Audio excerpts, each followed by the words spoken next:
The 1%, Part 4. Landing structure for the displaced.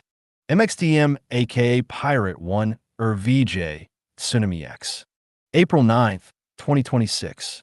Part 4. The Transition Campus. 16. Landing structure for the displaced. When an aircraft loses its engine, the pilot does not stop flying. She flies differently. She flies without thrust, which means she flies without the assumption that she can correct any error by applying more power.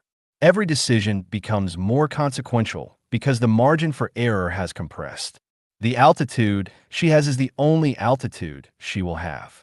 The glide path she chooses is the path she commits to. And the question that now organizes everything, the question that displaces every other question about speed and heading and weather and fuel, is a single spatial question. Where do I land? Not, how do I restore the engine? The engine is gone and no act of will or competence restores it. Not, how do I avoid landing? Landing is now the only outcome.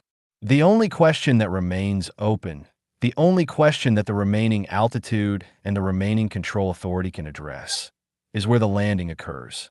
On what surface? In what condition? With what chance of walking away from it into whatever comes next? The displaced worker is in this position. Not metaphorically in this position, structurally, functionally, with the same compression of margin and the same foreclosure of the option that organizing everything around engine restoration would provide. The engine, the employment that organized her daily life, her identity, her social connection, her temporal structure, her sense of purposeful contribution to something larger than herself, is gone. Not temporarily interrupted. Not available for restoration through sufficient retraining or sufficient willingness to accept a lower wage or sufficient geographical mobility toward the places where the old engine type is still running in residual pockets of the pre-transition economy. Gone in the structural sense. The category of activity that her employment represented is being dissolved by the same technological forces that are dissolving it everywhere, at a speed that outpaces any retraining curriculum and a completeness that leaves no adjacent sector available for the lateral migration that previous displacement waves made possible. The question that this condition produces is the pilot's question. Where do I land? Industrial civilization has never answered this question seriously. It has answered the engine restoration question through retraining programs, unemployment insurance, job placement services, skills development initiatives, and the full apparatus of the welfare state's response to displacement, with varying degrees of adequacy. It has answered the question of how to maintain altitude while the engine is being restored, through income support, food assistance, housing provision, and the other mechanisms of social protection that prevent the immediate material consequences of displacement from becoming fatal before the restoration has time to work. But it has not answered the landing question. Because the landing question assumes that the engine is not coming back, that the altitude is what it is, that the glide path must be chosen, that the surface must be found. Industrial civilization's response to displacement has been organized entirely around the assumption that the engine will come back, that the retraining will work, that the new sector will absorb, that the market will find a new use for the displaced capacity, and the displaced person will find her way back into the productive mainstream of the scarcity economy that organized everything before the disruption. This assumption has, in previous transitions, been sufficiently accurate to sustain the response it organized. The retraining worked, eventually. The new sector absorbed, eventually. The market found new uses for displaced capacity, eventually. The engine came back in a different form, producing different things, running on different fuel, but back. And the apparatus of the welfare state's displacement response, inadequate as it was in the interval, was adequate enough to sustain the displaced population through the interval until the engine returned. The current transition does not offer this eventually. Not because the economy will stop producing activity. It will produce enormous amounts of activity. Not because human competence will become worthless. It will remain valuable in forms and contexts that the current transition cannot yet fully specify. But because the specific form of engine return that previous displacement waves produced, the absorption of the displaced middle into new middle category employment at comparable scale within a time frame that the welfare state's displacement infrastructure was designed to bridge, is not available to the current wave in any configuration that the honest assessment of the transition structure supports. The engine is not coming back in the form that organized the world that produced the people who are now displaced from it. The landing question is the real question, and the landing question requires a landing structure. A landing structure is not a social safety net. The safety net catches the falling. It prevents the fall from becoming fatal, maintains the minimum conditions of material survival through the interval of transition, and holds the displaced person in suspension until the engine returns. The safety net is designed for the pilot who is going to restart the engine. It keeps her alive while she works on the restart. A landing structure is something different. It is designed for the pilot who is not going to restart the engine, who has made the realistic assessment that the engine is not available for restart, that the altitude is the altitude, and that the question is now exclusively about landing well. The landing structure provides the surface, the orientation, the guidance on approach, the infrastructure that transforms the inevitable landing from a crash into a transition, from an ending into a beginning of something that the pilot, having landed, can now inhabit. The distinction between a safety net and a landing structure is the distinction between a response designed for a temporary condition and a response designed for a permanent transition. The safety net assumes temporariness.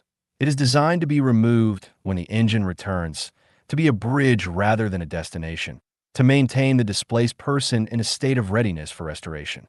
The landing structure assumes permanence, not the permanence of the displaced person's displacement, but the permanence of the transition itself, the recognition that the world she is landing in is not a temporary condition she is passing through on the way back to the world she left, but the actual world she is now in, the world that requires new orientation, new capabilities, new forms of purposeful engagement that the world she left did not provide and cannot now provide. The 1% campus is a landing structure. It is designed for the pilot who is landing, who has made, or who the transition is making for her regardless of her preferences, the assessment that the engine is not returning in the form that organized her previous life. It provides not the safety net that sustains her in suspension, but the surface that receives her arrival, the orientation that helps her understand where she has landed, and the infrastructure that makes what comes after the landing inhabitable. What does a landing structure require in the specific conditions of the post-displacement transition? It requires, first, a surface that holds. The surface that holds is the material and social provision that makes the campus inhabitable as a place of ongoing life rather than temporary refuge. Housing, food, physical security, healthcare, the baseline material conditions without which no higher-order function of the campus is accessible to the people who need it. The transition campus that provides governance innovation but not food, that offers dream validation but not shelter, that develops meaning infrastructure but not the material infrastructure that meaning requires to be experienced, is a campus designed for people whose material needs are already met, which is to say a campus not designed for the displaced. The 1% campus is explicitly not that campus. Its landing structure begins at the level of material provision, because the people it is designed to serve arrive in conditions of material precarity that precede and condition every other dimension of their transition. The pilot who lands hard needs triage before she needs orientation. The displaced worker who arrives at the campus without stable material footing cannot engage with the dream validation process, cannot participate in the weaving of collective futures, cannot exercise the governance rights that the campus's architecture provides, until the baseline conditions of her material life are sufficiently stable to free the cognitive and emotional capacity that governance participation requires. This is not a concession to the welfare state model. It is an architectural requirement of the landing structure model. The safety net is designed to be removed when no longer needed. The campus's material provision is designed to transition from the intensive support of the immediate post-displacement period through the graduated self-sufficiency that the campus's governance and economic architecture make possible as the displaced person's engagement with the campus deepens. The material provision is the first layer of the landing structure, not the whole of it and not the permanent condition it sustains. It requires, second, orientation without prescription. The pilot who has landed in unfamiliar terrain needs to know where she is before she can decide where to go. But knowing where she is does not mean being told where to go.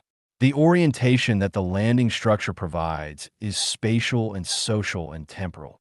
It tells the arriving person what kind of place this is, what kinds of activity are possible here, what the governance structures are through which those activities are organized, and what the relationship is between this campus and the broader transition that it is a part of. It does not tell her what her role is, what her dream should be, what the validation process will find worthy of support. That is her determination to make through her own engagement with the campus's processes.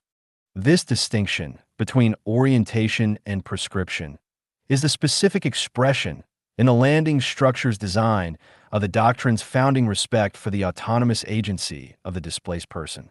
She is not arriving at a program that has determined what she needs and organized her experience to deliver it. She is arriving at a structure that has prepared the conditions within which she can determine what she needs and find the community support to pursue it. The orientation tells her about the conditions.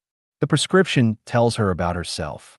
The landing structure provides the former and refuses the latter.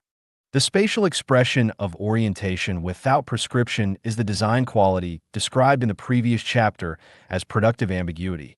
The design of arrival spaces that communicate the campus's character and purpose without specifying the arriving person's role within it. The path that opens onto the campus's common ground without directing the arriving person toward a specific destination. The gathering spaces that are available without being assigned. The dream catcher visible from the arrival point as the governance object it is, legible as the center of something without being legible as a command to approach it immediately or in a specific way. Productive ambiguity is not design incompetence. It is the specific design intelligence of a space that respects the time it takes to land, the time between the moment of arrival and the moment of genuine engagement, during which the arriving person is processing the fact of where she is and what has brought her here, and during which the campus's primary responsibility is to hold that process with patience rather than fill it with programming. It requires, third, community before program. The most powerful resource the landing structure possesses is not its facilities, its governance architecture, or its AI infrastructure. It is the community of people who are already there, who have already landed, who have already begun the process of finding their orientation, who have already started to form the social bonds and the shared understandings and the collective knowledge about what this place is and what it makes possible that constitute the campus's actual live culture.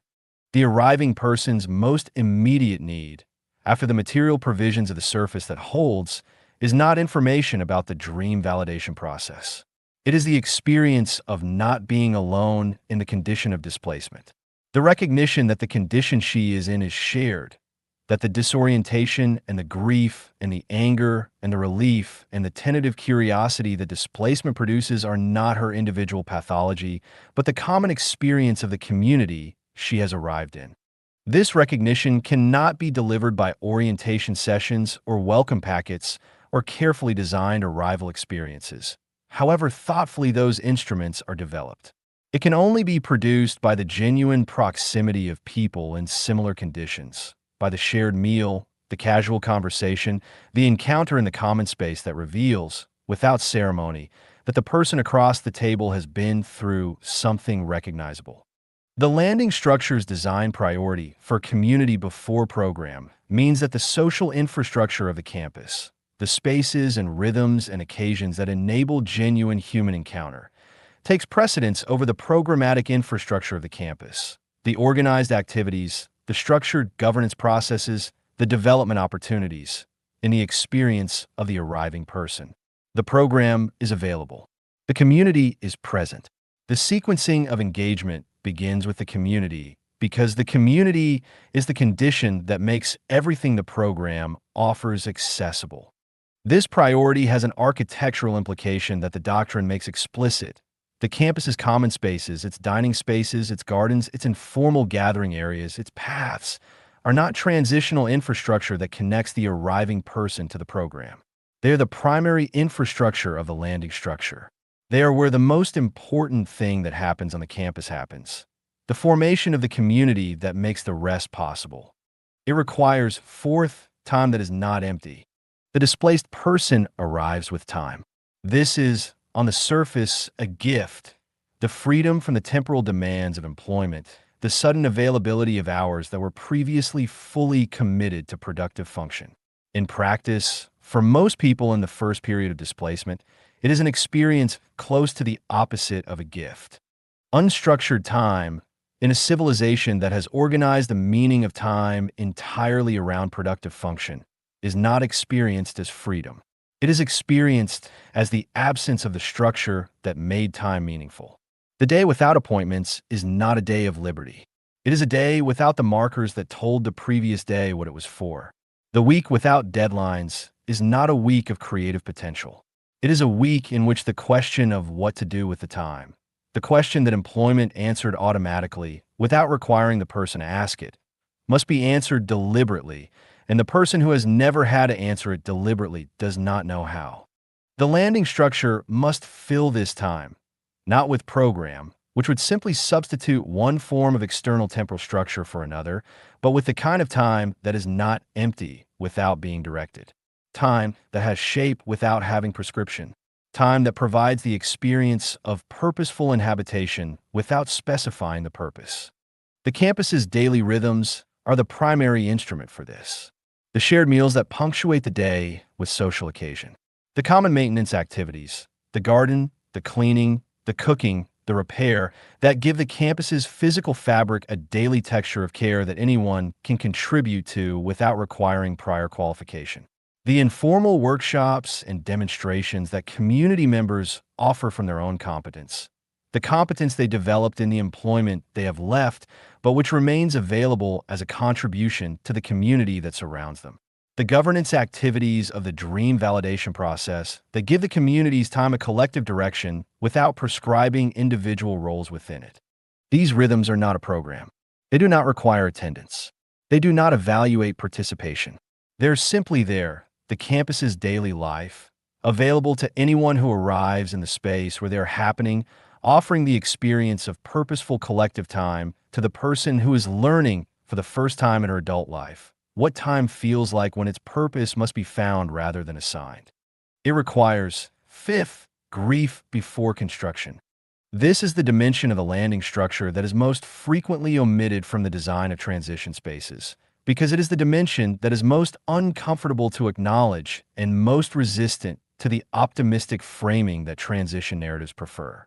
The displaced person has lost something, not merely a job, the full package of identity, structure, community, purpose, status, and legitimacy that employment provided, and that no single alternative provision can replace simultaneously. The loss is real. It deserves acknowledgement. It requires time, not indefinite time, not time that the landing structure is designed to prolong, but the time that genuine grief requires before genuine reconstruction becomes possible.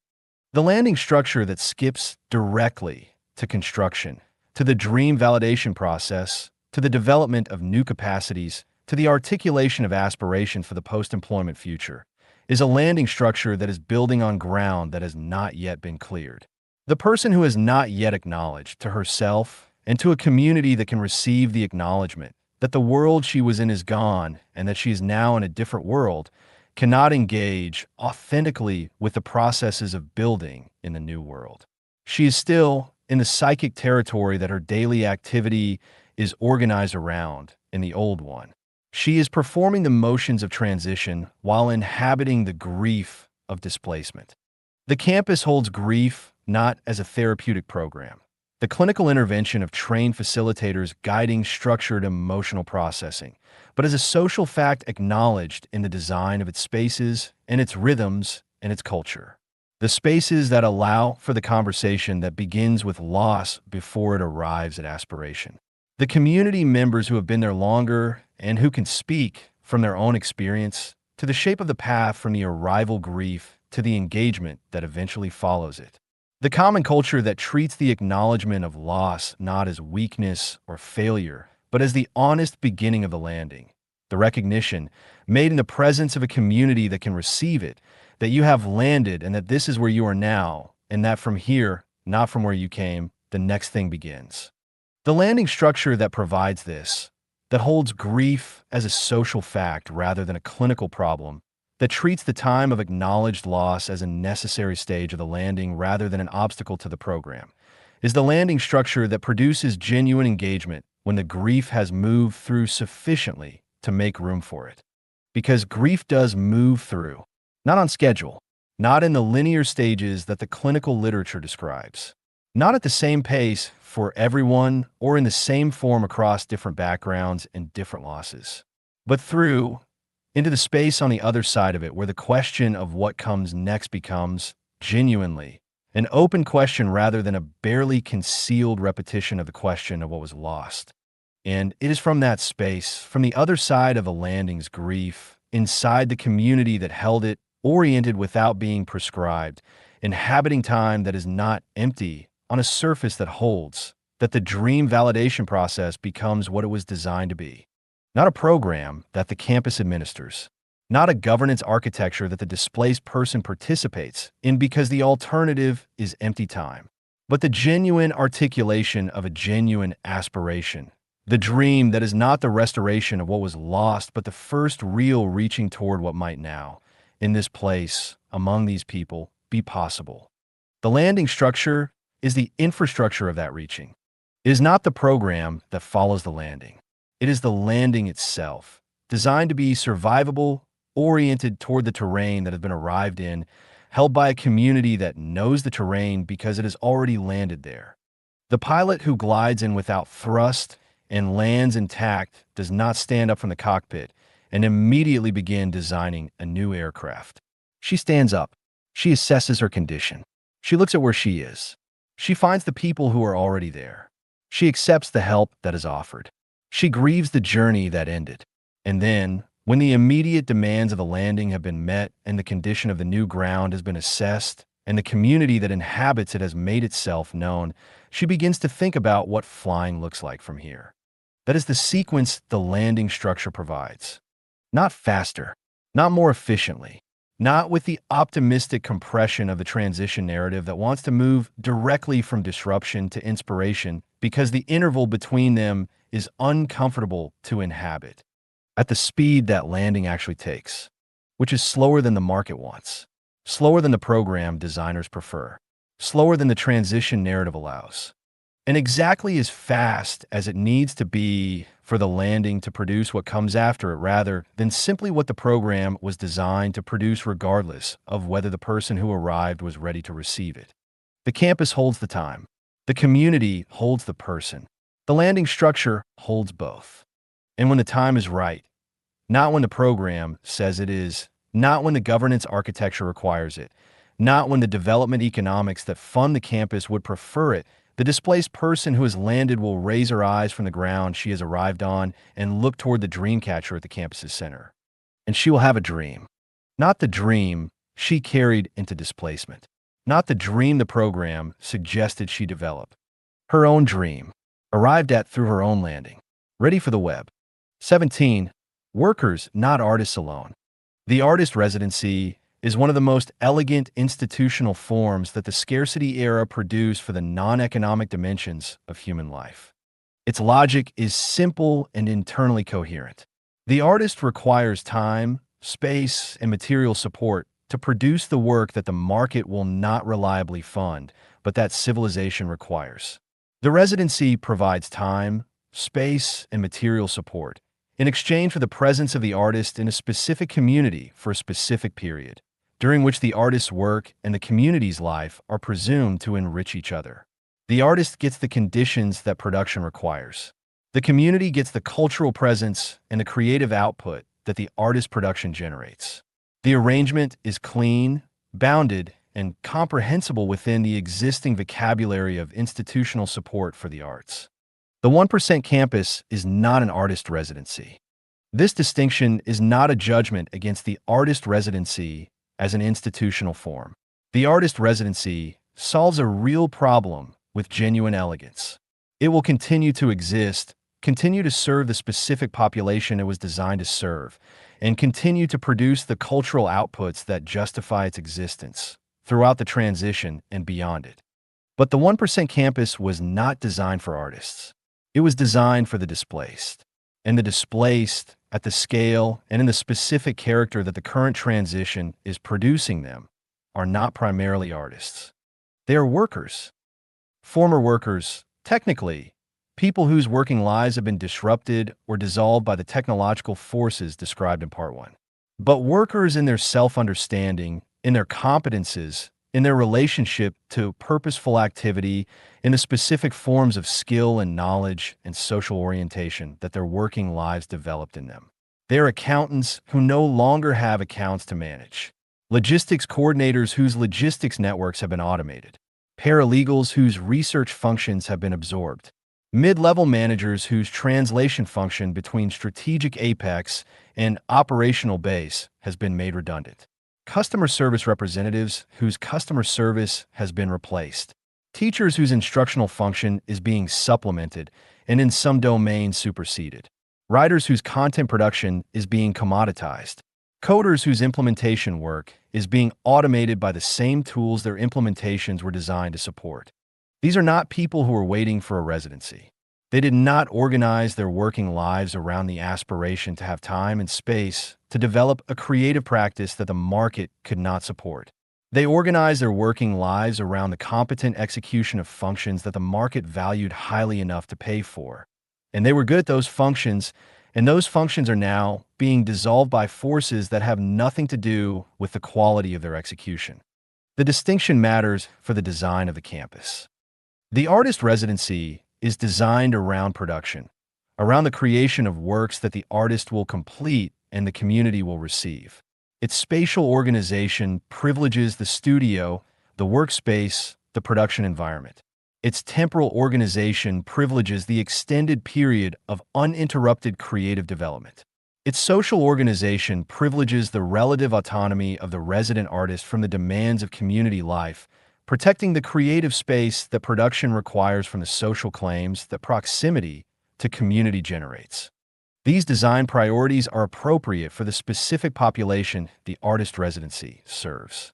They are inappropriate for the displaced worker, whose relationship to purposeful activity is organized not around the solitary development of a creative practice, but around the competent contribution to a collective function. The displaced accountant does not primarily need a studio.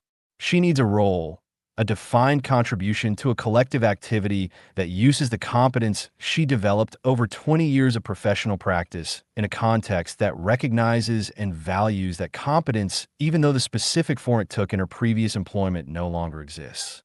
This distinction between the production center design of the artist residency and the role center design of the transition campus determines everything about the campus's spatial organization, its temporal rhythms, its social architecture, and its governance structure.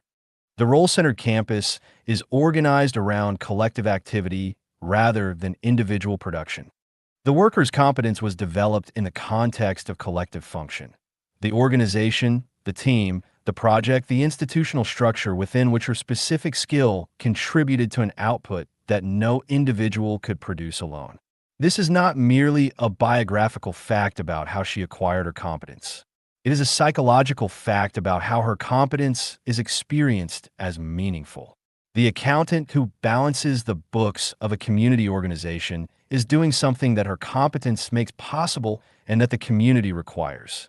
The accountant who develops a personal creative practice in the accounting of imaginary organizations is doing something that her competence makes possible and that no one requires. The difference between these two activities is not in the quality of the accounting. It is in the relationship of the accounting to a collective function that makes it meaningful in the specific way that the worker's psychology requires. The campus therefore organizes its activities around genuine collective functions, functions that the campus itself requires for its operation and that the competences of its displaced population are well positioned to provide. The logistics coordinator who manages supply chains for a retail organization can manage the supply chains of the campus's material provisioning. The teacher whose instructional function is being superseded in the formal educational system can develop and deliver the learning programs that the campus's governance architecture requires its participants to access. The customer service representative whose telephone-based function has been automated can develop the human-centered welcome and orientation functions through which the campus receives its arriving population. The writer whose content production has been commoditized can develop the institutional communication and documentation functions through which the campus maintains its relationship to the broader 1% network. These are not make-work activities, manufactured functions created to give the displaced worker something to do that resembles her former employment without requiring the genuine contribution that genuine employment produces. They are real functions that the campus genuinely requires, performed by people whose genuine competence makes them genuinely capable of performing them, in a context that recognizes and values that competence even though its institutional form has changed. This is the specific form of meaningful occupation that the transition campus provides to its worker population, not the simulation of employment, not the development of an alternative creative practice, not the suspension in the safety net until the engine returns, but the genuine exercise of genuine competence in the service of genuine collective function, in a context that does not require the specific institutional form of employment to recognize and value that contribution. The role-centered campus is organized around competence recognition rather than credential replacement. The artist residency does not primarily concern itself with the resident's credentials. It concerns itself with the resident's work, the current quality and direction of the creative practice that the residency is designed to support. The credential that produced the practice, whatever it was, is relevant only as context. The work is what matters. The displaced worker arrives at the transition campus with credentials that are no longer adequate proxies for her value in the labor market. The degree from university, whose curriculum did not anticipate the transition, the professional certification in a discipline whose core functions are being automated, the years of experience in an organizational form that is dissolving. But she also arrives with something the credential system never adequately measured: the accumulated practical wisdom of years of competent engagement with real problems in real organizations, the specific knowledge of how things actually work that only sustained practice produces, the social intelligence developed through years of navigating the human dimensions of institutional life. The campus recognizes this competence directly, not through the credential that once proxied for it, but through the demonstrated exercise of it in the campus's actual collective functions. The logistics coordinator who manages the campus's supply chain demonstrates her competence through the quality of her management.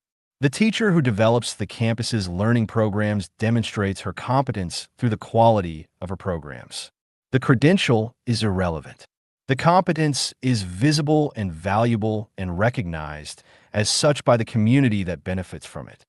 This direct competence recognition is one of the campus's most important gifts to the displaced worker population. The legitimacy crisis that displacement produces is, at its psychological core, a crisis of competence recognition, the experience of having genuine competence that the labor market no longer values in the form through which it was previously expressed.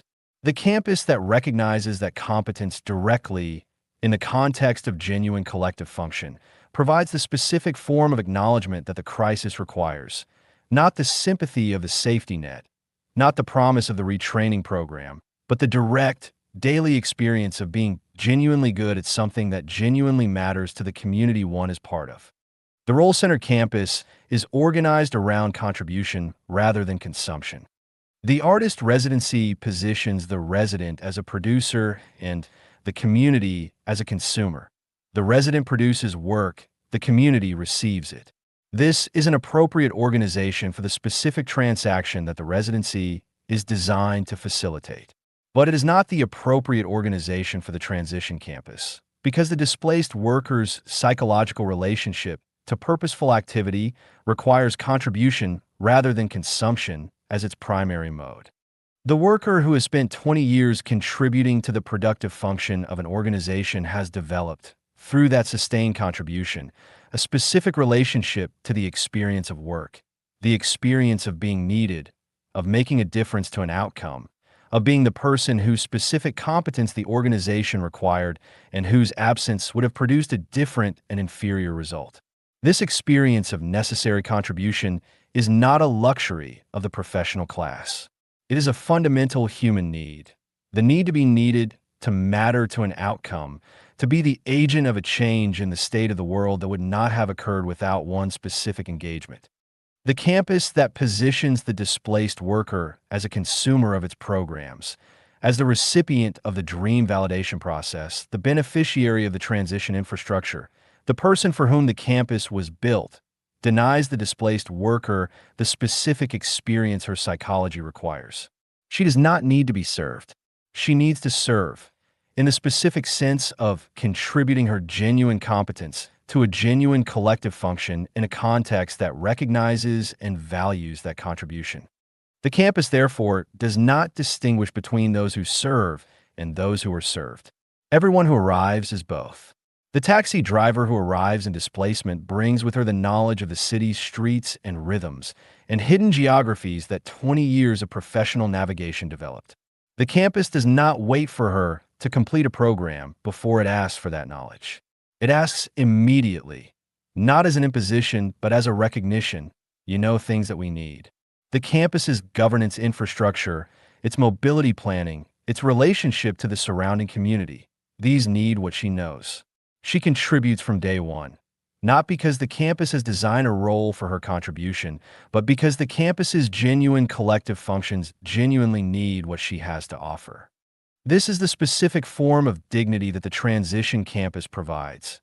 Not the dignity of being cared for, which is real but insufficient, but the dignity of being needed, the experience of genuine contribution to a genuine collective function that recognizes the genuine competence of the person contributing. The role-centered campus is organized around the full range of displaced competences rather than the specific competences of the creative class. The artist residency is designed for a specific population with a specific relationship to creative production. It is not designed for, and is not experienced as welcoming by, the person whose relationship to purposeful activity was organized around logistics or accounting or customer service or management or the 100 other forms of competent professional function that the transition is displacing. The transition campus is designed for all of them, not by pretending that their competences are all equally applicable to every campus function, whether the transition from professional employment to campus participation is equally straightforward for everyone regardless of their background, but by taking seriously the full range of displaced competences as genuine resources that the campus genuinely needs, by designing the campus's collective functions to require the breadth of competence that the displaced population contains, rather than organizing those functions around the specific competences that an art-centered design would privilege. This is a more demanding design challenge than the artist residency sets for itself. The artist residency needs studios, time, and the social conditions that creative production requires. The transition campus needs studios and time and the social conditions that creative production requires, and also the supply chain management infrastructure that a community of hundreds requires, and the financial management systems that the campus's economic architecture requires, and the educational programs that the campus's governance architecture requires, and the communication and documentation systems that the campus's relationship to the 1% network requires, and the care infrastructure that the campus's arriving and vulnerable population requires, and the conflict mediation capacity that any community in conditions of genuine transition generates, and the technical maintenance systems that the campus's physical infrastructure requires. All of these functions are real. All of them require genuine competence. All of them are available in the displaced population that the campus is designed to serve. The campus that designs itself to need all of them, that organizes its collective life around the full breadth of its population's competences rather than the specific competences of one segment of it, is the campus that can provide the experience of genuine contribution to the full range of its population. This is what the 1% campus is, not a residency for a subset of the displaced, but a community for all of them.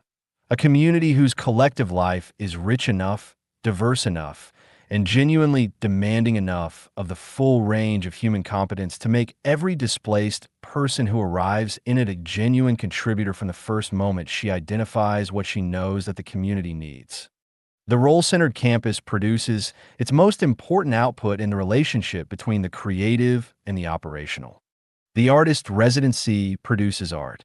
The 1% campus produces something harder to name and more important to the transition. The specific form of understanding that emerges when the person who knows how to imagine a different future and the person who knows how to make things actually work are in sustained proximity with each other and with a genuine collective project that requires both. The artist, the creative practitioner whose relationship to the world is organized around the production of new forms, is a vital presence in the campus, not as its primary population, but as one of its essential populations. The artist's contribution to the dream validation process is the contribution of someone whose competence is the imagining of alternatives, whose trained capacity is to see the world differently from how it is and to make that different seeing visible in a form that others can encounter.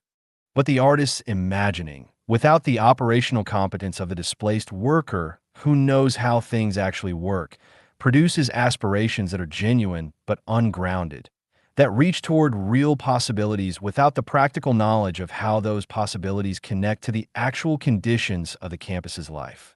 And the displaced worker's operational competence, without the artist's trained capacity for imagining alternatives, produces efficiency in the service of conditions that do not need to be more efficient, competent execution of functions that the transition has already rendered obsolete. The productive encounter between the artist's imagining and the worker's knowing, the sustained proximity, in the specific context of a genuine collective project that requires both of the person who can envision the different and the person who can make things actually work, is the specific cultural production that the 1% campus generates. Not artworks, though artworks will be among its outputs. Not operational plans, though operational plans will be among its outputs. But the specific synthesis of imaginative ambition and practical knowledge that the post-scarcity transition requires its governance to embody. The capacity, which neither the artist nor the worker possesses alone, to imagine genuinely new collective futures and to understand, simultaneously, what it would actually take to realize them. This synthesis is not produced by putting artists and workers in the same building and waiting for it to emerge. It is produced by designing the campus's collective functions to genuinely require both, by creating the conditions in which the artist's input and the worker's input are both genuinely necessary to the campus's actual life, in which neither population can accomplish what the campus requires without the specific competence of the other, in which the sustained proximity of different competences in the service of a shared project produces, over time, the cross-competence understanding that makes genuine synthesis possible. This is the most important thing the 1% campus produces. Not the artworks that the dream validation process validates. Not the governance innovations that the campus's collective life generates. Not the transition models that the campus demonstrates for the network that will eventually replicate them.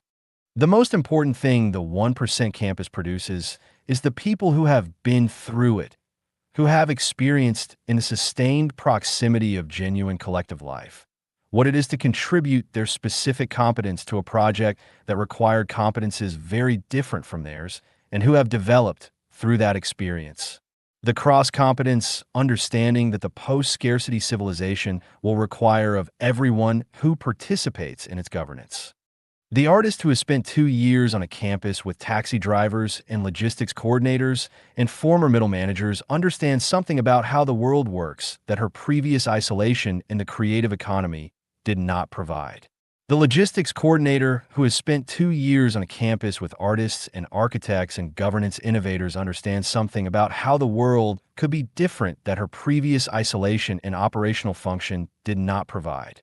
Both of them, having been through the campus, are more capable of participating in the governance of the post-scarcity civilization than they were when they arrived.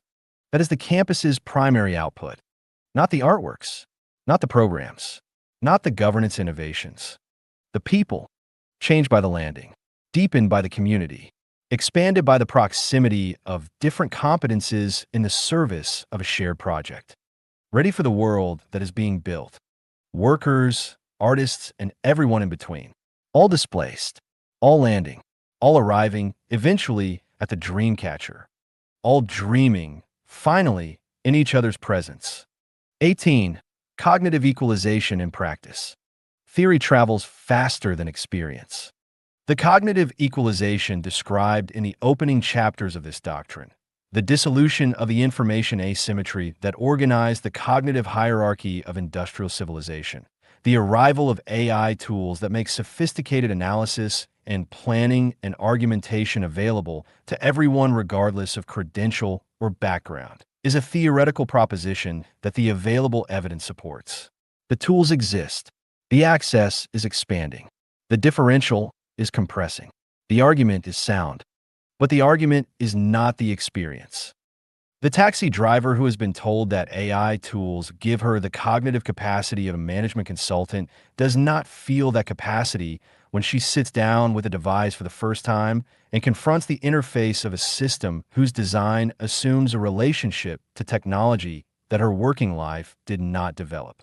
The former call center worker who has been told that the cognitive hierarchy is dissolving does not experience its dissolution when she enters a campus governance meeting in which the vocabulary, the procedural conventions, and the social expectations of participation have been developed by people whose educational backgrounds equip them specifically for exactly this kind of environment. The middle manager who has been told that AI amplification makes his planning capacity available to everyone does not feel that his planning capacity is being respected when the campus's dream validation process produces, in its early iterations, outcomes that reflect the preferences of the most vocally confident participants rather than the genuinely collective judgment that the process is designed to produce. Cognitive equalization in theory is a description of what the tools make possible. Cognitive equalization in practice is the design challenge of making what the tools make possible actually available to the full range of people who need it. These are not the same thing, and the gap between them is where the transition campus either earns its claim to be a genuine landing structure for the displaced or reveals itself to be a well-intentioned infrastructure that serves the already advantaged in the familiar pattern of every institution that has claimed universal access while delivering differentiated benefit. The 1% campus takes this gap seriously, not as a problem to be solved once and then set aside, but as a permanent design challenge, one that requires ongoing attention, ongoing assessment, and ongoing willingness to modify the campus's practices when those practices are producing outcomes that the theory does not endorse. What does cognitive equalization look like in practice at the level of the daily life of the transition campus? It looks like accessible interface design that does not assume prior familiarity with the conventions of institutional participation. Every institution that organizes collective life develops, over time, a set of conventions for participation, ways of speaking, ways of signaling engagement, ways of navigating the social protocols of the specific institutional form that its founding population brought from their previous institutional experience and that subsequent participants must learn explicitly or implicitly before their participation becomes fully effective. The university seminar has its conventions. The professional conference has its conventions. The community board meeting has its conventions. The design charrette has its conventions. These conventions are not neutral. They are the accumulated protocols of the educational and professional environments from which the founding population came, and they advantage people who come from similar environments and disadvantage people who come from different ones. The person who has attended 10 university seminars navigates the 11th seminar's conventions without conscious effort. The person who has never attended a university seminar must spend significant cognitive and social energy navigating the conventions themselves, energy that is therefore not available for the substantive contribution that the seminar was designed to elicit. The transition campus, if it develops its governance conventions in the image of the institutional forms that its most educationally advantaged participants bring from their previous experience, will replicate this dynamic regardless of the formal universality of its participation mechanisms. The dream validation process will be formally open to everyone. In practice, it will be most easily navigable by the people whose prior experience most closely resembles the conventions through which it is organized. Accessible interface design addresses this by treating the conventions of participation as design decisions rather than defaults, by asking of every procedural convention that the campus's governance develops, whether the convention serves the quality of participation or merely the comfort of those whose prior experience has equipped them for it. When a governance convention serves primarily the comfort of the already advantaged, it is redesigned, not to remove all convention. Convention is the shared understanding that makes collective action possible, and its absence is not accessibility, but chaos. But to replace conventions that have been inherited from educational and professional environments that the full campus population did not share with conventions that are genuinely learnable by everyone who arrives. This is a continuous process rather than a one-time design decision. The campus's conventions will drift toward the educational and professional norms of its most institutionally experienced participants unless the campus's governance explicitly monitors for this drift and intervenes when it occurs. The monitoring is a governance function assigned to a specific stewardship role within the dream validation process's operational structure, resourced through the campus's allocation mechanisms, and accountable to the community for the quality of its assessment. It looks like AI interface equity that ensures the cognitive tools available on the campus are genuinely accessible to the full range of the campus population. The AI systems that the transition campus deploys to amplify the cognitive capacity of its participants are not, in their default configurations, equally accessible to everyone. AI systems are designed by people whose relationship to technology, language, and institutional communication reflects specific educational and cultural backgrounds. Their interfaces assume levels of technical comfort, linguistic fluency in the dominant language of the interface, and familiarity with the conventions of digital interaction that are not uniformly distributed across the campus's displaced population. The former investment banker who arrives at the campus with 20 years of experience navigating sophisticated digital interfaces will extract more value from the campus's AI systems, in their default configurations, than the former agricultural worker who arrives with no prior experience of AI interaction. This differential is not a reflection of their respective cognitive capacities. It is a reflection of their respective prior exposure to the specific interfaces through which cognitive capacity is currently expressed digitally. AI interface equity is the design commitment to address this differential, not by assuming that the investment banker's prior exposure should be the standard against which the agricultural worker's access is measured, but by designing the campus's AI interface to meet the agricultural worker where she is and developing her relationship to the tools at the pace and in the form that her specific background makes accessible. In practice, this means multiple interface modes, voice, visual, gesture, and text, for the campus's AI systems, calibrated to different levels of prior technical experience and available in multiple languages without the loss of functionality that machine translation currently imposes on the languages that are less well represented in the training data of dominant AI systems. It means AI tutors specifically designed to develop the relationship between the novice user and the AI tools, not through instruction in the tool's conventions, but through the tool's adaptation to the user's existing conventions, meeting her at the point of her current comfort and extending that comfort gradually toward the fuller range of the tool's capability. It means that the assessment of AI interface equity is a permanent campus function. A continuous evaluation of whether the AI systems that the campus deploys are producing equivalent amplification of cognitive capacity across the full range of the campus population, or whether the amplification is differentially benefiting the population segments whose prior experience most closely matches the system's default assumptions. It looks like deliberation norms that make the quality of an argument more important than the confidence with which it is delivered. The cognitive hierarchy of industrial civilization was reproduced in its daily operation, not only through formal credential requirements and institutional gatekeeping, but through the social dynamics of deliberation, through the specific ways in which confidence, fluency, and assertiveness were rewarded in the environments where collective decisions were made. The person who spoke first, spoke loudest, spoke with the specific register of authority that educational and professional training develops, was advantaged in the governance of institutional life in ways that formal participation rules did not reflect and that individual participants frequently did not consciously intend. These dynamics are not exclusive to the institutions of the scarcity era. They emerge wherever people deliberate collectively, because they are rooted in the social psychology of human group behavior rather than in the specific design of any institutional form.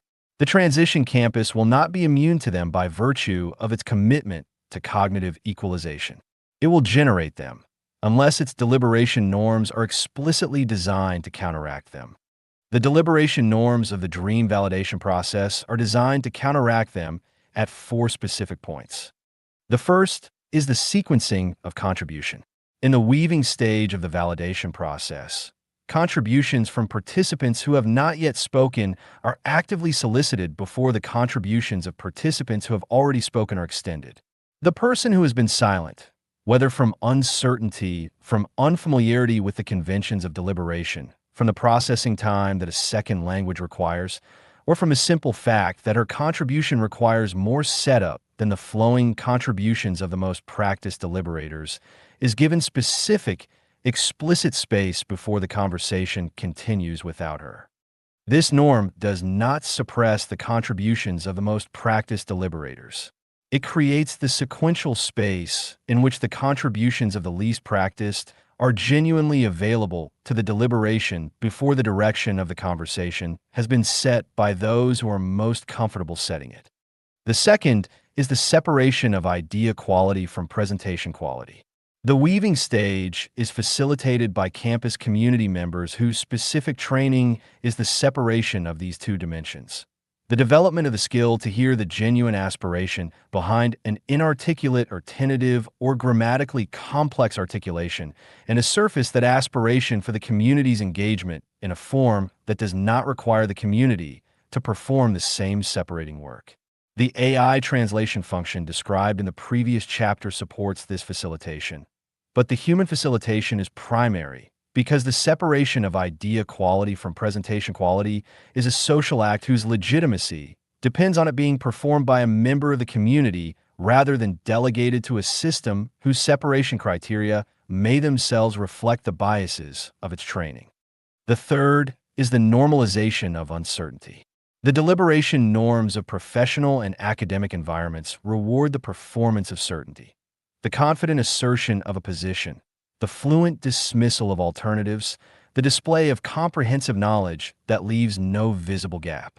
These norms penalize the expression of uncertainty, the acknowledgement of what one does not know, the tentative proposal that is genuine in its aspiration but honest about its incompleteness. The dream validation process explicitly inverts this norm. The submission of a dream that is genuine but incompletely developed is not a deficient submission that the process reluctantly accommodates. It is the model submission, the articulation of a genuine aspiration that the weaving process is specifically designed to develop toward completeness. Uncertainty is not the failure to have achieved certainty. It is the honest starting point of genuine inquiry. The deliberation norms of the campus communicate this inversion through facilitation practice, through the way community members respond to uncertain contributions, and through the explicit celebration of the submission that says, "I don't know exactly what I want, but I know it's something like this," as a more honest and more productive beginning than the submission that claims a certainty it does not possess. The fourth is the protection of the considered position.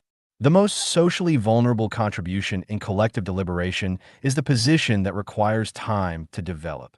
The position that cannot be stated in the rapid rhythm of the most practiced deliberators, but that, given time and the assurance that the time will be respected, has genuine substance. The deliberation norms of the campus protect this position through the explicit allocation of response time.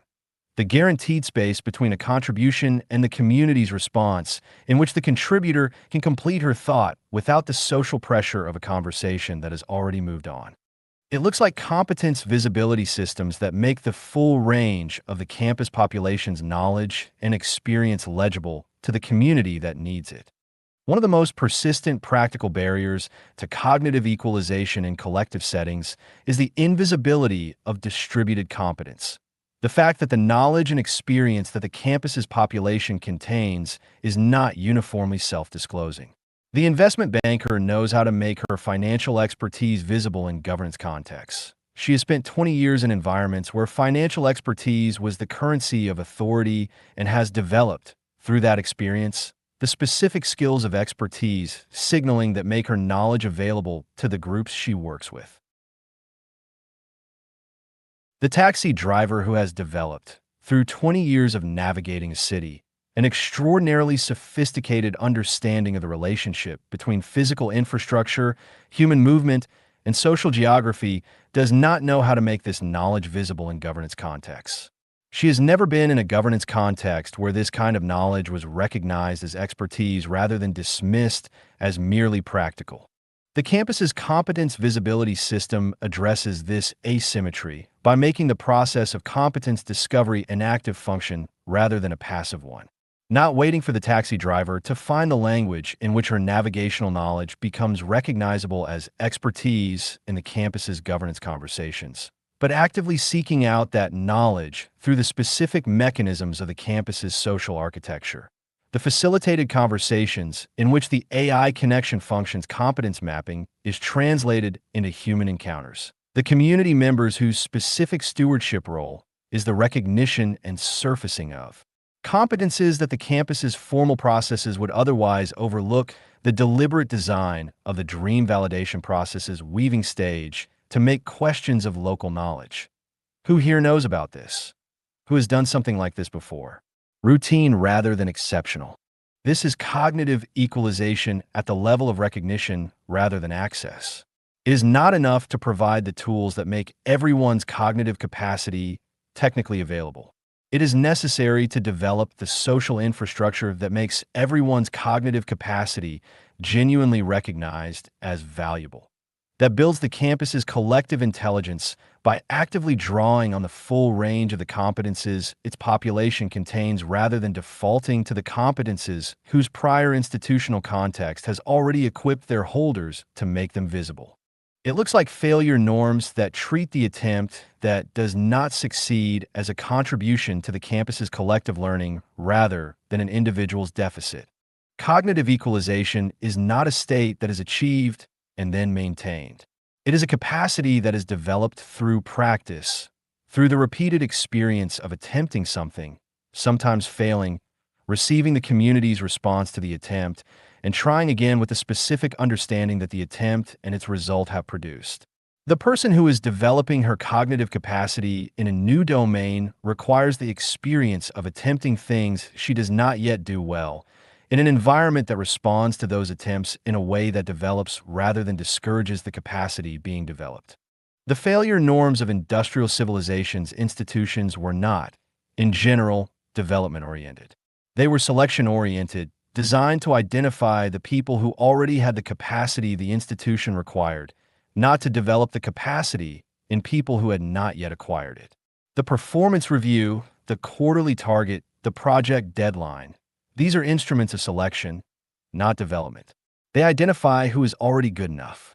They do not develop anyone toward good enough from a starting point of not yet. The campus's failure norms are explicitly development-oriented. Not because failure is celebrated. Failure has real costs, and the dream validation process's design takes those costs seriously, but because the attempt that does not succeed is the necessary precursor of the attempt that does. And the campus's collective intelligence depends on the full range of its population developing the capacity to attempt things rather than restricting the communities attempting to the subset of its population who arrived already equipped with the specific capacities that the campus's collective life requires. The development-oriented failure nor manifests in the specific way that the campus responds to a realized dream that does not produce what its validation promised.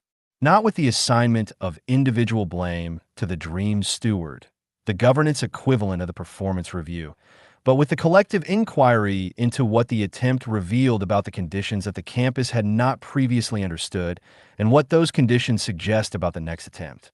The steward who shepherded a dream that did not achieve its intended realization is not penalized by having her subsequent submissions weighted less heavily in the filtering process.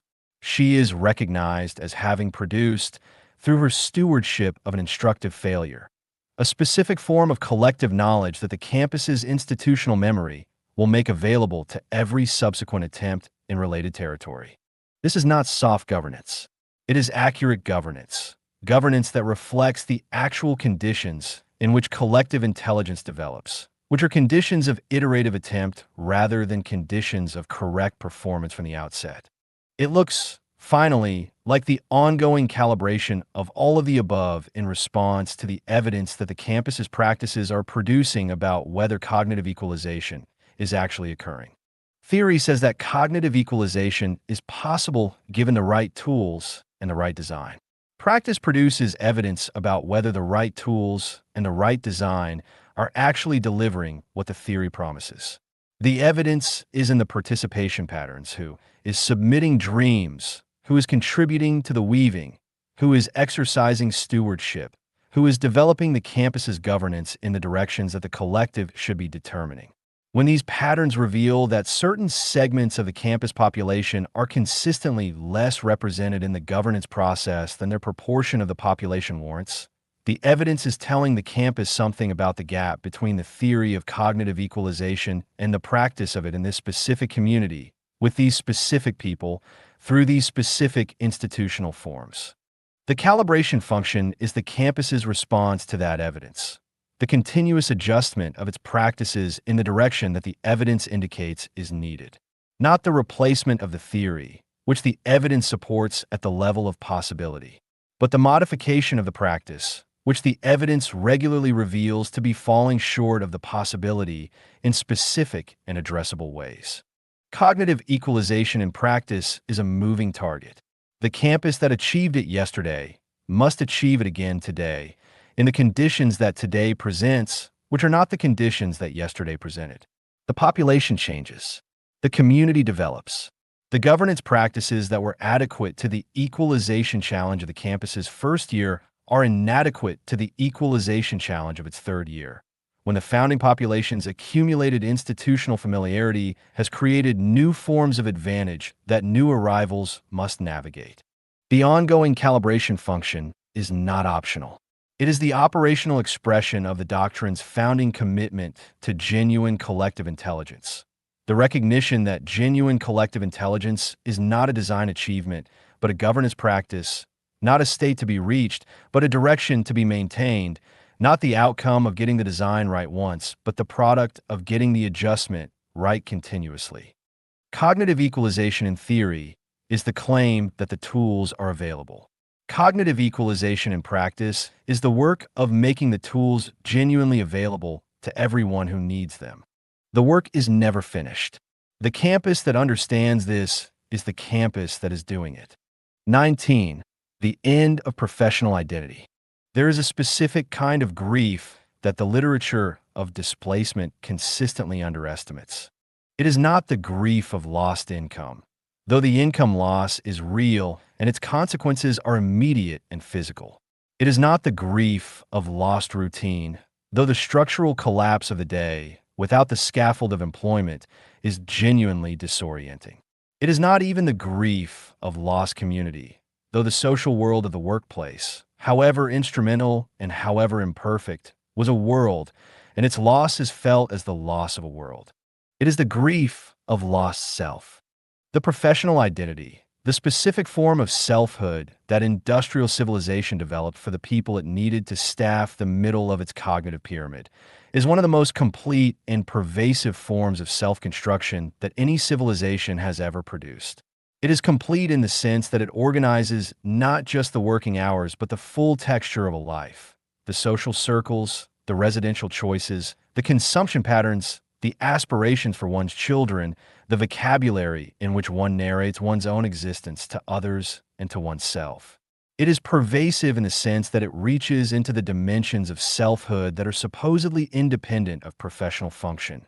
The weekends, the hobbies, the family life, the friendship patterns, and organizes them too, not by force, but by the gravitational pull of an identity so central to the person's self-understanding that everything else arranges itself around it.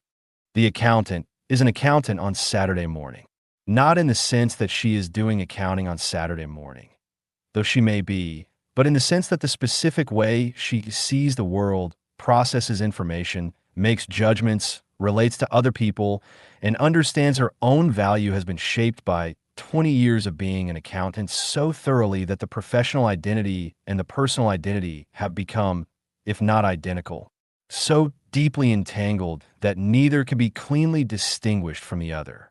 When the employment that organized this identity dissolves, what dissolves with it is not merely the job. What dissolves is the primary structure through which the person understood who she was. This is the grief that the literature underestimates. Not because the literature does not acknowledge it. The psychological dimensions of job loss are extensively documented. The research on the relationship between occupational identity and psychological well-being is substantial. The clinical evidence of the depression and anxiety and loss of purpose that prolonged unemployment produces is unambiguous. But because the literature treats this grief as a symptom of the displacement rather than as a primary phenomenon that deserves to be addressed directly, as the central challenge of the transition rather than as one among several dimensions of a primarily economic problem. The transition campus is organized around the understanding that the end of professional identity is the primary challenge of the displaced workers' transition, that the economic dimensions of displacement, though real, are not the root of what makes the transition most difficult, and that addressing the economic dimensions without addressing the identity dimensions produces a person who is materially stabilized but existentially adrift. Existential drift is not a clinical problem. It is a civilizational one. When a civilization dissolves, at scale and at speed, the primary identity structure of a large fraction of its population, and offers no alternative structure of equivalent coherence and social recognition. The consequences are not primarily clinical. They are political. They are the specific form of social instability that produces the authoritarian consolidation, the scapegoating of convenient minorities, the retreat to simpler identity structures, nationalist, religious, tribal, that provide the coherence that dissolved professional identity no longer does. Not because the people who have lost their professional identity are bad or weak or susceptible to manipulation in ways that the professionally secure are not, but because the need for a coherent identity structure is fundamental, and the person who has lost her primary one will find another. And the alternatives that present themselves in conditions of legitimacy crisis and civilizational transition are not always the alternatives that a thoughtful civilization would choose to offer. The transition campus offers an alternative, not a replacement professional identity, not a new credential, a new job title, a new institutional affiliation that performs the same function as the one that was dissolved. The campus does not offer to restore what was lost in a new form. It offers something different in kind, the opportunity to construct, through sustained participation in a genuine collective project, a post-professional identity. An identity organized not around the specific function one performs in a specific institutional context, but around the quality of one's participation in the ongoing collective life of a community that is itself engaged in something genuinely important. The distinction between professional identity and post-professional identity is not the distinction between having an identity and not having one. It is the distinction between an identity whose coherence is provided by an external institution, the employer, the credential, the professional association, the organizational hierarchy, and an identity whose coherence is produced through the ongoing exercise of one's specific capacities in the service of a genuine collective project that one has chosen rather than been assigned to. This is a harder identity to construct and a more durable one. Harder to construct because it cannot be conferred. The professional identity was conferred by the employer who hired, the university that credentialed, the professional body that certified. The post-professional identity must be earned in the specific sense of being produced through the accumulated experience of genuine participation rather than through the performance of the requirements that an institution has specified for conferral. There is no credential for it. There is no hiring process that confirms it. There is no performance review that validates it. The campus community recognizes it, over time, through the evidence of the person's actual participation, through the dreams she has submitted and stewarded, the weaving she has contributed to, the function she has performed, the specific competence she has made available to the community's genuine needs. The recognition accumulates slowly through the daily texture of community life and cannot be accelerated by the demonstrations of qualification that the professional world rewarded. More durable because it is not contingent on the continuation of the institutional form that conferred it. The professional identity is coextensive with the professional institution. When the institution dissolves, or when the person's relationship to the institution ends, the identity loses its primary support structure and must be reconstructed from whatever elements of it survive the dissolution. The post-professional identity is not coextensive with any institution. It is coextensive with the person's ongoing participation in the collective life that produced it, and the collective life of the 1% campus, designed for permanence rather than temporariness, provides the ongoing context that the post-professional identity requires to remain coherent. The transition campus supports the construction of post-professional identity through 5 specific practices that are embedded in the daily life of the campus rather than organized as explicit programs. The first practice is the deliberate dissolution of occupational categories as the primary grammar of self-introduction. Every social institution has a grammar of self-introduction, a conventional sequence in which the relevant dimensions of a person's identity are disclosed to new acquaintances. The professional world's grammar is well known. Name, organization, title, in that order, with the title and organization doing the primary work of communicating who the person is and why her presence in this specific context is appropriate. The campus's grammar of self-introduction is different, not as a deliberate governance decision, reflected in the facilitated conventions of the campus's social life, organized around former occupation. The question, "What do you do?" is not the campus's primary question because what the arriving person did is not what the campus needs to know. What the campus needs to know is what the arriving person is reaching toward, what she is curious about, what she has noticed that others have not, what she brought with her from the life she has left that the campus's collective life needs. The grammar of self-introduction that the campus develops through its social conventions, the specific questions that community members ask new arrivals, the specific dimensions of identity that the campus's facilitated encounters surface is the grammar of aspiration and competence rather than the grammar of credential and title. It asks, "What do you know?" rather than "What were you?" It asks, "What do you want to understand?" rather than "What did you manage?" It asks, "What have you noticed?" rather than "Where did you work?" This seems small. It is not small. The grammar of self-introduction is the grammar through which identity is performed in social contexts. And the identity that is performed repeatedly in the social context of daily life is the identity that becomes most real in the person's self-understanding.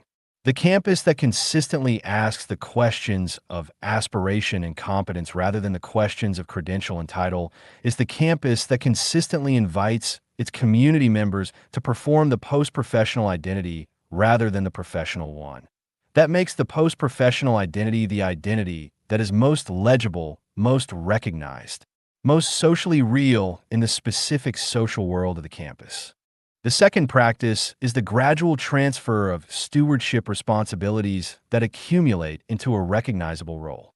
The professional identity was, at its core, a role, a defined set of responsibilities, relationships, and competences that organized the person's contribution to the collective function she was part of. The role gave her a place in the social world of the institution, a place that was hers, that others recognized as hers, that she could point to as the answer to the question of why she was here and what she was for. The campus provides roles through the stewardship mechanism of the dream validation process, not in a single conferral, not through a job posting, in an interview, and a contract that assigns the role from outside the person's participation in the campus's life, but through the gradual accumulation of stewardship responsibilities that the person has chosen, that the community has recognized as appropriate to her specific capacities, and that have grown over time into a recognizable contribution that the campus's collective life genuinely depends on.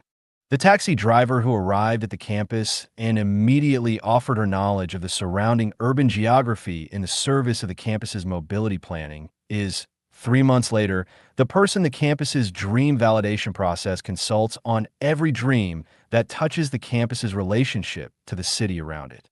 She has not been given a title. She has not been assigned a role.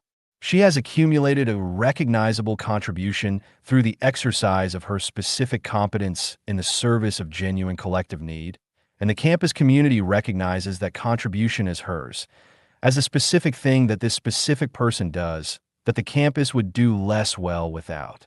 That accumulation is the construction of a post-professional role, not the kind that an institution confers, but the kind that a community produces through the gradual recognition of genuine contribution. It does not replace the professional role she lost. It is different in kind, organized around different principles, sustained by a different form of institutional recognition. But it is a role. It gives her a place in the social world of the campus. It answers the question of why she is here and what she is for. The answer is different from the answer her professional identity provided. It is, in the specific conditions of the transition, more truthful, less contingent on the continuation of an institutional form that has already demonstrated its impermanence, more directly connected to the exercise of her actual capacities in the service of an actual community's actual needs. The third practice is the community acknowledgement of transition as a shared condition rather than an individual deficit.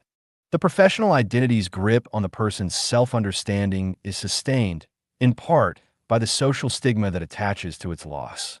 Industrial civilization's moral grammar, organized around productive contribution as the measure of human worth, treats the person without professional identity, the unemployed, the displaced, the between roles, as a person in a deficient state. Temporarily deficient if the displacement is expected to be short, more seriously deficient if it is expected to be long. Constitutively deficient if the person has come to accept that the professional identity is not returning in any form. The transition campus addresses this stigma not through the explicit assertion that displacement is not shameful. Explicit assertions against shame are among the least effective instruments of social change, but through the organization of the campus's social life around the shared experience of displacement as a collective condition rather than an individual one.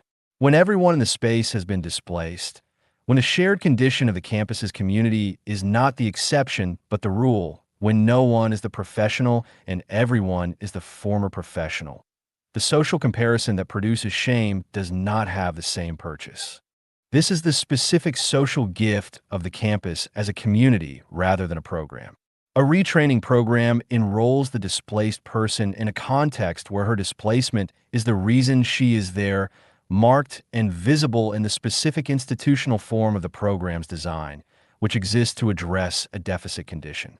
The campus enrolls her in a community where her displacement is the common condition, where the question is not how do we address your deficit, but what do we build together from where we all are. The shared condition does not eliminate the grief of individual loss. Each person's loss is her own, specific to her history and her relationship to the professional identity she has lost. The campus does not pretend otherwise. but it places that individual grief in a social context that prevents it from becoming the defining narrative of the person's self-understanding, that offers, alongside the grief, the alternative narrative of shared transition, shared community, shared project, and the shared construction of what comes after. The fourth practice is the active celebration of the competences that professional identity obscured. The professional identity, in its long exercise, did not only develop the competences that the profession required, it also suppressed, marginalized, or simply ignored the competences that the profession did not need, the dimensions of the person that existed before the professional formation and that continued to exist in attenuated form alongside it throughout the professional career. The accountant who loved music but pursued accounting because music did not pay is not, after 20 years of accounting, a person who no longer loves music. She is a person who has not had time for music, or has told herself she does not have time for music, or has organized a relationship between her professional self and her musical self in a way that kept the musical self subordinate to the professional self because the professional self was the one that the world recognized and valued. The displacement of the professional identity is, among other things, the sudden availability of the suppressed self, the reappearance of the capacities and interests and orientations that the professional formation required the person to subordinate, but could not require her to eliminate.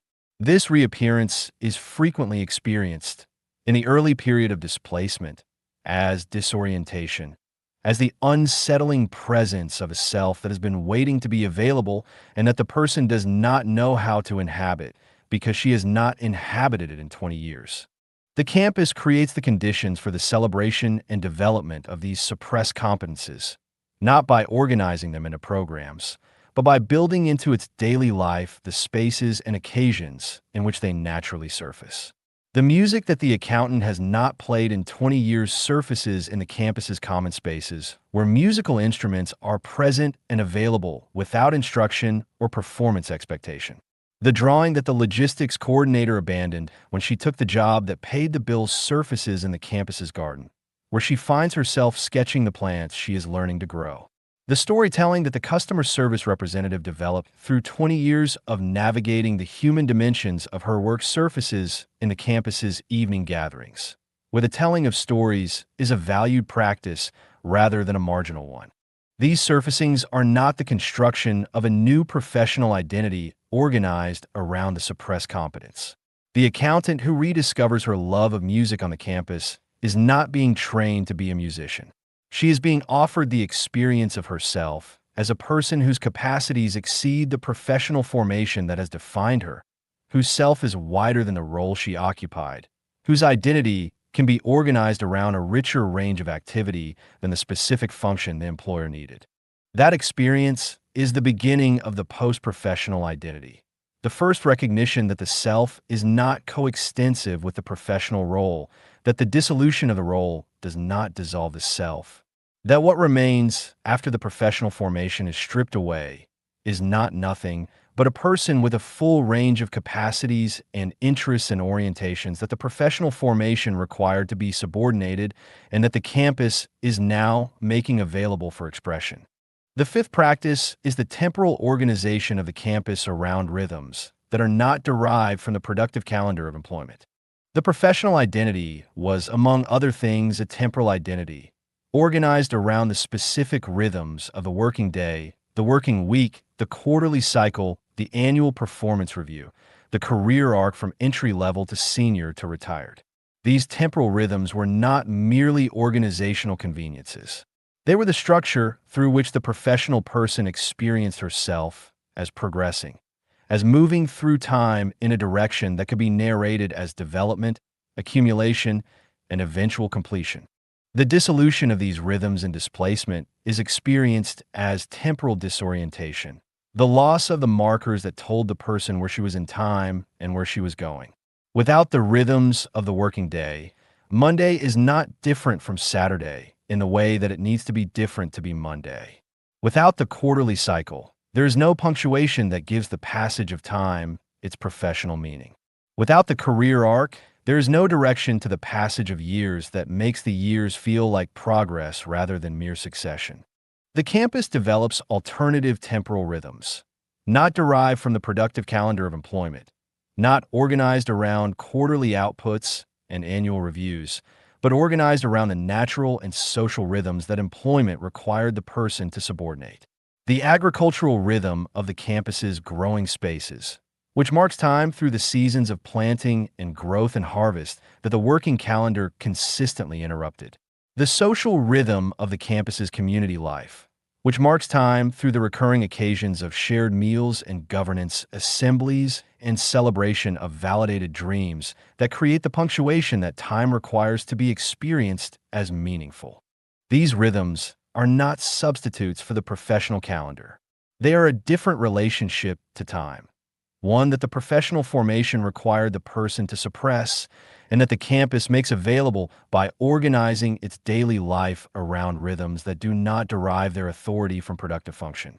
The person who has spent a year on the campus inhabiting these alternative rhythms has developed, through that inhabitation, a different relationship to the passage of time, one that does not require the professional calendar to be experienced as meaningful, that does not depend on quarterly outputs and annual reviews for the markers that tell her where she is in time and where she is going.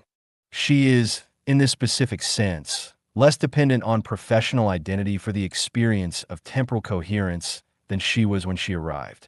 Not because she has been taught to be less dependent, the campus does not teach this, but because she has lived for a year in a social world organized around different temporal rhythms, and that living has produced, in the specific way that sustained experience produces understanding that instruction cannot replicate, the actual experience of what time feels like when its meaning does not depend on productive function. Together, these 5 practices, the dissolution of occupational grammar, the accumulation of stewardship roles, the shared condition, the celebration of suppressed competences, and the alternative temporal rhythms, constitute the campus's approach to the end of professional identity. Not the replacement of one professional identity with another. Not the therapeutic processing of the grief of its loss. Not the program that produces the credential that confers the new role. But the patient, daily, socially embedded construction of a different relationship to selfhood. One that is organized not around the specific function the person performs in the specific institutional context that defines the professional identity, but around the quality of the person's participation in a community that is engaged in something genuinely important and that recognizes that participation through the daily texture of shared life, rather than through the periodic conferral of institutional recognition. The end of professional identity is a loss. It deserves to be grieved. And when the grief has moved through, not been processed by a program, not been managed by a therapy, not been replaced by a new professional formation, but genuinely moved through in the presence of a community that held it, what remains is not the absence of identity. What remains is the person, wider than the role she occupied, more various than the function she performed, more capable than the credential she held, ready, finally, for the identity that the campus has been quietly building in her, through the daily practice of genuine participation in a genuine collective project, through the gradual accumulation of the community's recognition of her specific contribution, through the sustained experience of being needed not for the function she was trained to perform, but for the specific person she is. The post-professional identity is not a consolation for the professional one. It is what becomes possible when the professional one is no longer available to organize everything around itself. It is harder to build. It is more honestly human. It is what the transition requires. And the campus is where it begins. 20. Participation without employment. The oldest question that work answered was not economic. It was ontological. Why am I here? Not here in the cosmic sense. The question that philosophy and religion addressed across the full span of human civilization, the question of what human existence is for in relation to the forces and purposes that exceed it. But here in the immediate, daily, practical sense, why am I in this place at this time doing this specific thing with these specific people rather than somewhere else doing something else with someone else or no one. Employment answered this question automatically, without requiring the employed person to ask it. The alarm answered it. The commute answered it. The desk, the task, the deadline, the colleague who needed the report by Friday. These answered it continuously, without interval, filling the hours of the working day with the specific content of the specific function that the specific institution needed the specific person to perform. The question, why am I here, was preempted before it could be asked. The answer was always already given. The employed person did not need to generate a reason for her presence in the world on a Tuesday morning. The employer had already generated it, and she had already accepted it, and the acceptance was renewed each morning with the sound of the alarm that called her back to the function that organized her existence. This preemption was experienced for most of the history of industrial employment as a feature rather than a bug. The question, why am I here, is not a comfortable question. It is the question that, in the absence of a ready answer, produces the specific form of existential anxiety that industrial civilization was organized, in part, to prevent. The person who must generate her own answer to this question every morning, who must decide, from a full range of what is possible, what she is for today, carries a weight of self-determination that the employed person is relieved of by the simple fact of having somewhere to be. The relief is real. The preemption is not without cost. The cost is the question itself, the question that employment preempts but does not answer, that accumulates across decades of productive function, waiting for the interval in which it can no longer be preempted, and that arrives in the moment of displacement with the full force of its long deferral. Why am I here? Not why was I there? The employment is gone, and the function it organized is dissolved, and the question of its justification is moot. But here, now, in the condition of displacement, with the alarm no longer sounding, and the commute no longer necessary, and the desk no longer waiting, and the colleague no longer needing the report by Friday.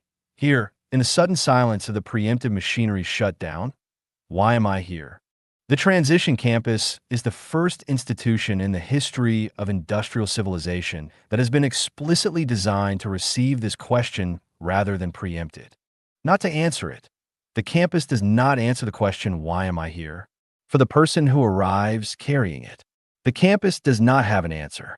The answer is not available from outside the person who must eventually generate it. What the campus has is the structure within which the question can be genuinely asked, and the community within which the asking can be sustained through the time it takes to arrive at an answer that is the person's own rather than the institution's provision. This is the fundamental distinction between participation and employment as organizing principles of human activity. Employment provides the answer before the question is asked. It tells the person why she is here, because the institution needs her specific function performed, and it tells her how long she is here, until the employment ends, and it tells her what counts as having been here well, the performance metrics that the institution uses to assess her contribution to its function. The employed person does not need to determine her own presence in the world. The institution has determined it. Participation asks the question and holds the space for the answer to develop. It tells the person that she is here, that her presence in this community, in this space, in this collective project is real and recognized and valued. But it does not tell her why she is here in the sense of providing the answer to the ontological question. It offers, instead, the conditions within which the answer can be generated, the community whose recognition makes the answer socially real, the collective project that gives the answer a direction to point in, the governance structure that makes the answer consequential rather than merely personal, the physical space that makes the answer inhabitable rather than merely thinkable.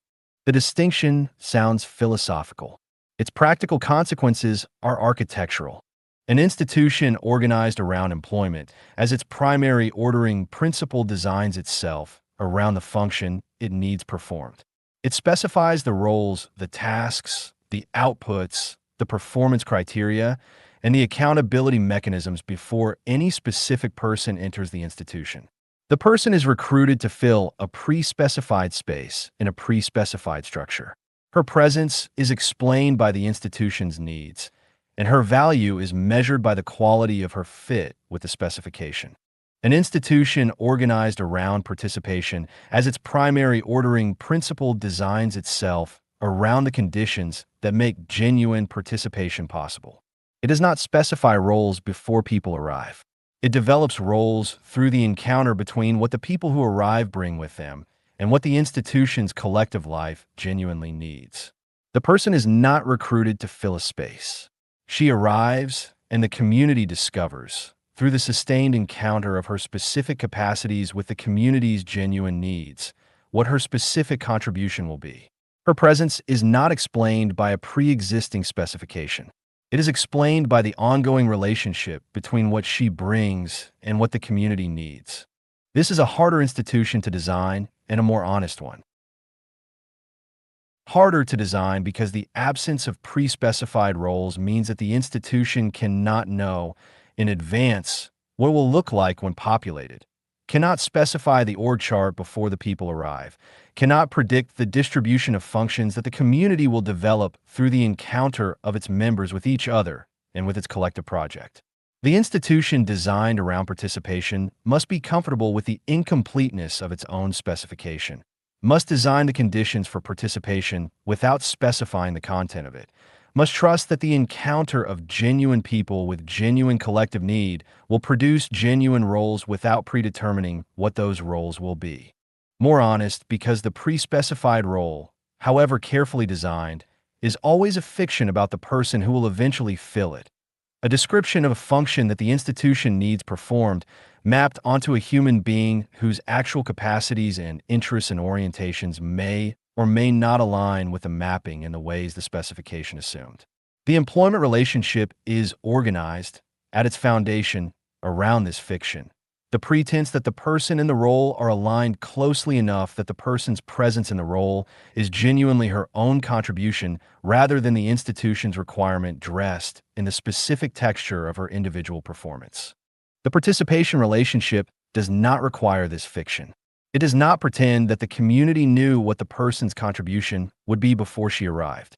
It acknowledges that the contribution is discovered through the encounter, that the community's understanding of what it needs is developed through the experience of what the people who arrive bring with them, and that the person's understanding of what she can contribute is developed through the experience of what the community genuinely needs from her. This is a more truthful relationship between a person and the collective structure that organizes her activity. It is also a more demanding one. The employed person's question, "Why am I here?" is preempted. The participating person's question, "Why am I here?" is held open until the encounter with the community and the collective project produces an answer that is genuinely hers. The holding open is uncomfortable. It requires the tolerance of a period of genuine uncertainty, the period between arrival and the development of a genuine role, during which the person is present in the community but has not yet found the specific form of her participation, during which the question is genuinely open and the community is genuinely holding it rather than resolving it through the premature assignment of a function. The transition campus is designed to hold this period without filling it, to maintain the productive ambiguity of the open question through the time it takes for the genuine encounter between person and community to produce the genuine answer. This is what the campus's design of arrival spaces, its grammar of self-introduction, its community before program sequencing, its grief before construction norms are all organized around. The protection of the open period from the institutional pressure to close it before the genuine answer has had time to develop. The genuine answer, when it develops, is participation, not employment. Participation, the specific form of purposeful presence in a collective that the person has arrived at through the genuine encounter of her specific capacities with the community's genuine needs, that is hers in the sense that it was not pre-specified, that it was not assigned, that it emerged from the specific texture of who she is in relation to what the community genuinely needs, and that it therefore carries the specific authority of the genuinely chosen rather than the accepted necessity of the institutionally assigned. Participation without employment is not a lesser form of employment. It is a different form of purposeful human presence in the world, one that the history of industrial civilization has made marginal, has confined to the voluntary sector and the community organization and the religious institution and the informal networks of mutual aid that have always existed alongside the formal employment economy as the shadow infrastructure of the social life that employment could not fully provide. The 1% campus makes participation the primary organizing principle rather than the shadow one. Not because employment is over. Employment will continue in various forms through the full duration of the transition and beyond it. But because the specific population the campus is designed to serve, the people whose employment has been dissolved by the transition before the transition has produced the new forms of employment that will eventually absorb some of them, needs an organizing principle for its daily life that does not depend on the return of the employment that organized its previous life. Participation provides that organizing principle. But participation, as an organizing principle for the daily life of hundreds of people in sustained proximity, requires infrastructure that the informal networks of voluntary activity and mutual aid have never been resourced to provide. It requires the spatial infrastructure of the campus, the physical environment designed to support the encounters through which genuine roles develop.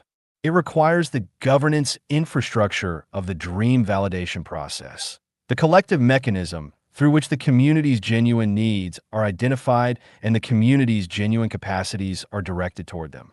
It requires the economic infrastructure of the 1% funding mechanism, the material substrate that makes participation the primary activity of the campus's life rather than the supplement to the employment that funds it. It requires, in short, the full architecture of the 1% doctrine. Participation without employment, at the scale the transition requires, is not possible without deliberate institutional design. It does not emerge spontaneously from the dissolution of employment. It requires the construction of the conditions that make it possible, the spatial, economic, governance, and social infrastructure that the campus provides. This is the fundamental claim of Part 4, arrived at through the preceding chapters. The transition from employment to participation as the organizing principle of human activity is not a natural process that the dissolution of employment automatically initiates. It is a design transition, one that requires the deliberate construction of the infrastructure of participation before the infrastructure of employment has fully dissolved, and that without that construction produces not participation, but the specific pathologies of purposelessness that the undesigned transition historically generates. The campus is that construction. But there is a further dimension of participation without employment that the doctrine must address directly, because it is the dimension that the most common objections to the transition campus's model target most precisely. The objection is this: participation without employment is participation without accountability. The employed person is accountable to the employer, to the performance metric, to the employment contract, to the institutional hierarchy that has the authority to terminate the relationship if the performance does not meet the specification. This accountability, however imperfect, however captured by institutional interests that do not align with genuine performance, provides the external pressure that sustained productive contribution requires. Without it, participation becomes the performance of presence rather than the exercise of genuine contribution. The attendance at the campus without the delivery of the genuine engagement that the campus's collective life requires. This objection is serious. It names a real failure mode. Participation without accountability is not the same as participation. The campus that provides the conditions of participation without the governance mechanisms that make participation accountable to the community it is supposed to serve is a campus that will eventually produce the specific form of collective free riding. The presence without contribution, the consumption of the community's resources without the genuine exercise of the capacity that the community needs. That destroys the participation ethic from within. The dream validation process provides the accountability that the employment contract provided in a different form and through different mechanisms. The employment contract's accountability was external and hierarchical. The employer held the authority to assess performance and the power to terminate the relationship if performance was insufficient. The person was accountable to an authority outside herself, whose assessment of her contribution was the measure of its adequacy. The dream validation process's accountability is internal and communal. The person is accountable to the community that recognized her contribution through the stewardship covenant she made publicly. The commitment to the care of the dreams she volunteered as steward, made in the presence of the community and held by the community as a form of social obligation. The authority that assesses performance is not outside the person and above her in a hierarchy. It is the community she lives alongside, whose daily experience of her stewardship is the evidence on which the assessment is made, and whose recognition she requires for the post-professional identity she is constructing through her participation. The social accountability of the participation community is different from the contractual accountability of the employment relationship. It is less precise. It does not produce the performance metric, the quarterly review, the termination decision. It is more pervasive. It operates continuously through the daily texture of shared life, rather than periodically through the scheduled performance evaluation. It is more motivating for the specific form of contribution that participation requires, the genuine exercise of genuine capacity in the service of genuine collective need, because it operates through the recognition of the community rather than through the authority of the institution. And the recognition of the community is the specific form of acknowledgement that the post-professional identity is built from. The person who stops contributing genuinely to the campus community does not receive a termination notice. She receives something in the specific social conditions of a genuine community that is harder to ignore and more directly addressed to the identity she is constructing. The withdrawal of the community's recognition, the gradual disappearance of the stewardship responsibilities that the community's recognition had produced, the experience of her own presence in the community becoming less legible, less visible as a genuine contribution, as the participation she is performing becomes increasingly disconnected from the genuine exercise of her specific capacity. This is not a harsh mechanism. It is a true one, and its truth is what makes it effective as accountability. Not the threat of termination, but the reality of recognition's withdrawal.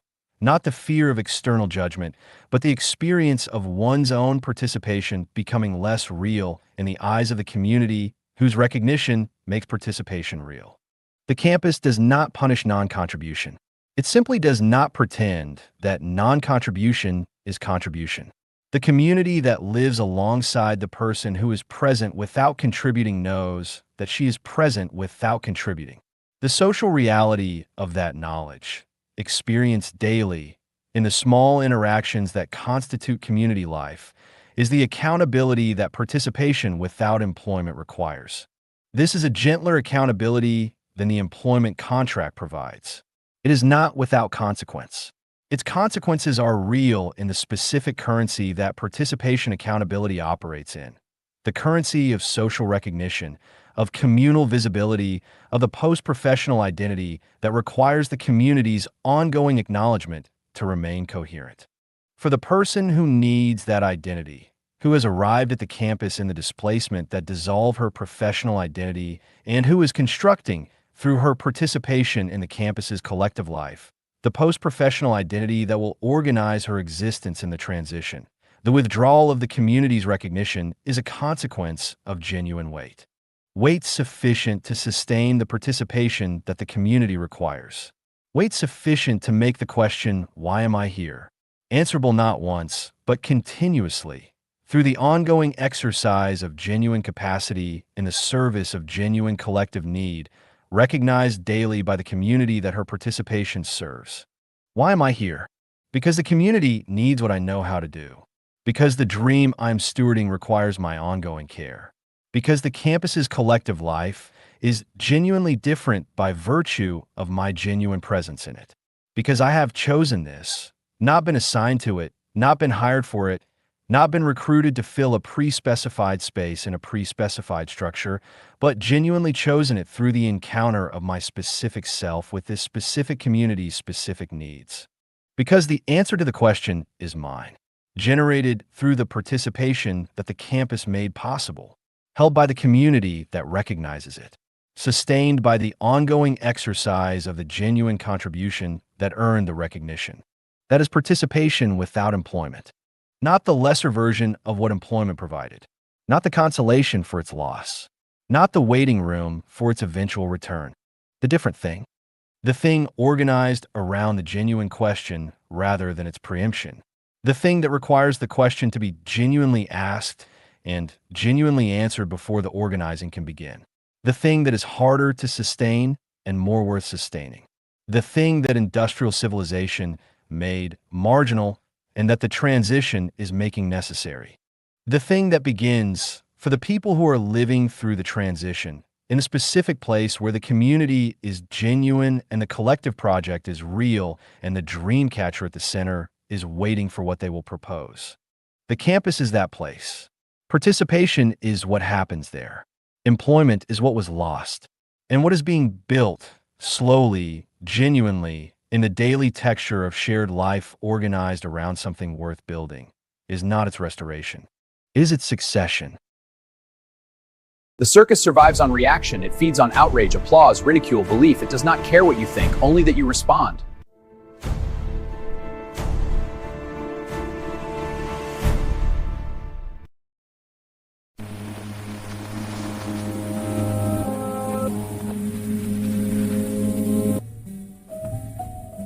The Great Derangement Syndrome, a neurochemical epic for the terminally online, prophetically blind, and spiritually orphaned. Slafford.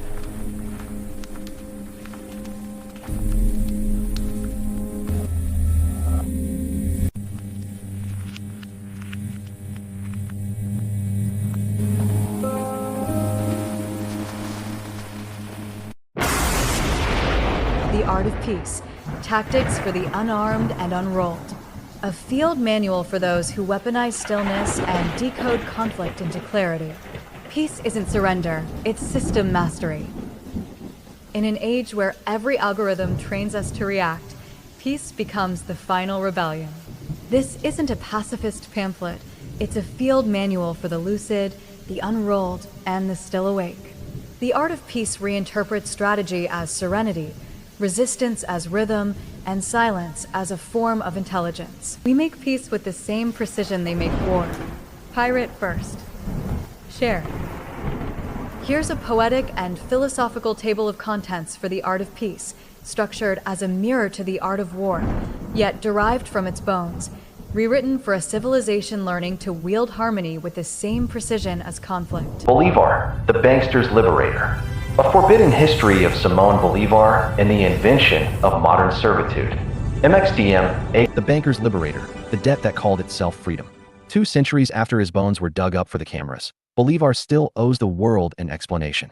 Not for what he fought, but for who financed the fight. Behind every cry of liberty was a ledger.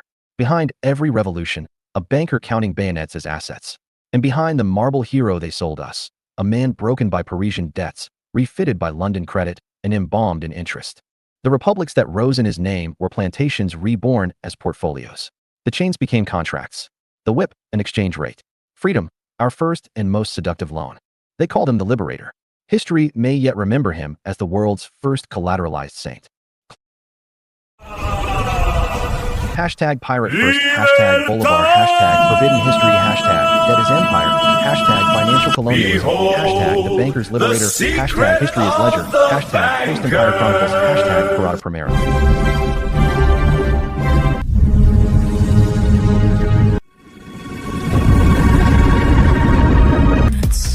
This is awakening. Change begins now.